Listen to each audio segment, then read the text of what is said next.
Welcome to Howard's Opinion, the podcast where we dive into the world of sports and give you my unfiltered take on all the latest news and developments.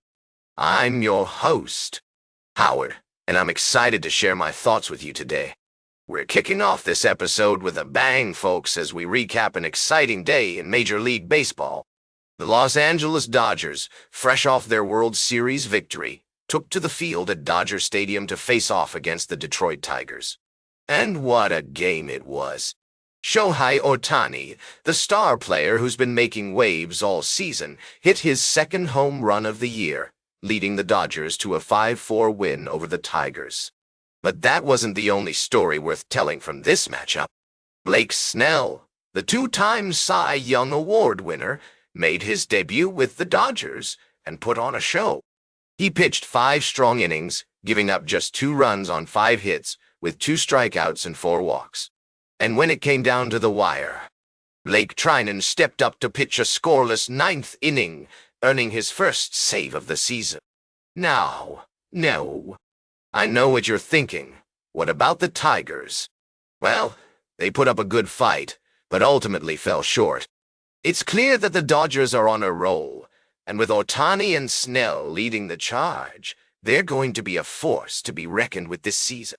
But enough about the game itself. Let's talk about what this win means for the Dodgers. They're off to a strong start, and with their star-studded lineup and talented pitching staff, they're looking like serious contenders for another World Series title. And with Ohtani continuing to impress, it's hard not to get excited about their chances. Of course, it's still early in the season, and there are plenty of games left to play. But one thing is clear. The Dodgers are on a mission, and they're not going to let anyone stand in their way. We'll be right back with more fascinating sports news on Howard's Opinion. Welcome back to Howard's Opinion. We're glad you're still with us after that fascinating first segment. Now, let's dive into a story that's got everyone in the sports world talking. You might remember LeSean Johnson, the former NFL running back who played for the Green Bay Packers, Arizona Cardinals, and New York Giants from 1994 to 1999. Well, it turns out that Johnson has been involved in some pretty disturbing activities since his retirement from football. According to reports, Johnson has been indicted for allegedly operating a large dogfighting venture, which resulted in authorities seizing nearly 200 dogs from his properties in Oklahoma. Yes, you heard that right, nearly 200 dogs. This is considered one of the largest dogfighting operations ever discovered, and it's shocking to think that someone who was once a respected athlete could be involved in something so heinous. The allegations against Johnson are serious, and if convicted, he could face up to 5 years in prison on each count, as well as a $250,000 fine. It's worth noting that this isn't Johnson's first run-in with the law related to animal cruelty. He pleaded guilty to state animal fighting charges back in 2004, and received a deferred sentence.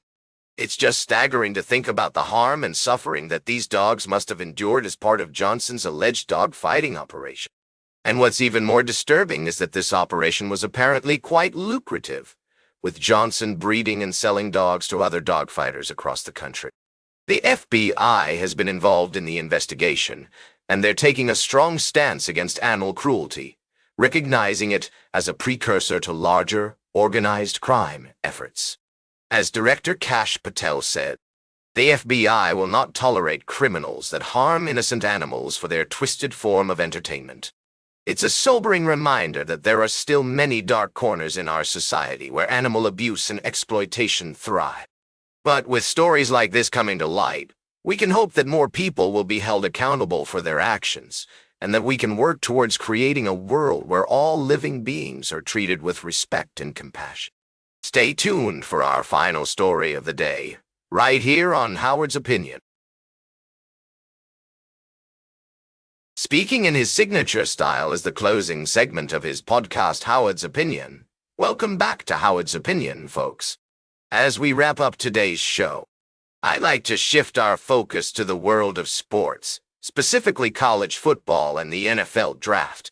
We've got an intriguing story coming out of the University of Florida, where two standout players, quarterback Graham Mertz. No, wait, it's actually Graham's counterpart at another school. But we have Graham's friend. And Graham's friend. Graham is not in this story, but I was about to say his name. Graham's counterpart, rather, the UF star quarterback and his favorite target, Shamir Dyke, are making waves as they prepare for the next level. Now, let me tell you folks, these two individuals have been making headlines with their impressive performances on the field.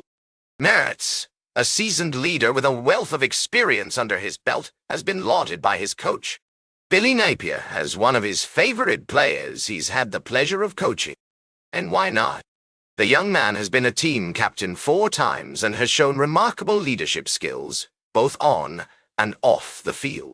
And then there's Shamir Dyke, the Wisconsin native who's been tearing it up with his speed and agility.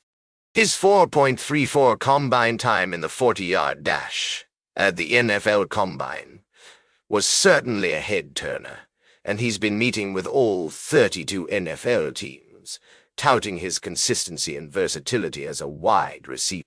What I find particularly interesting about these two players is their chemistry on the field. Mertz has been singing Dyke's praises, stating that he's been an exceptional player since his freshman year, and it's only now that the NFL is taking notice. And Napier, their coach, has been impressed with Dyke's growth, citing his increased max velocity and lean muscle mass as testaments to his hard work. As we look ahead to the NFL draft, it'll be fascinating to see where these two talented individuals end up. Will they be reunited on the same team, or will they go their separate ways?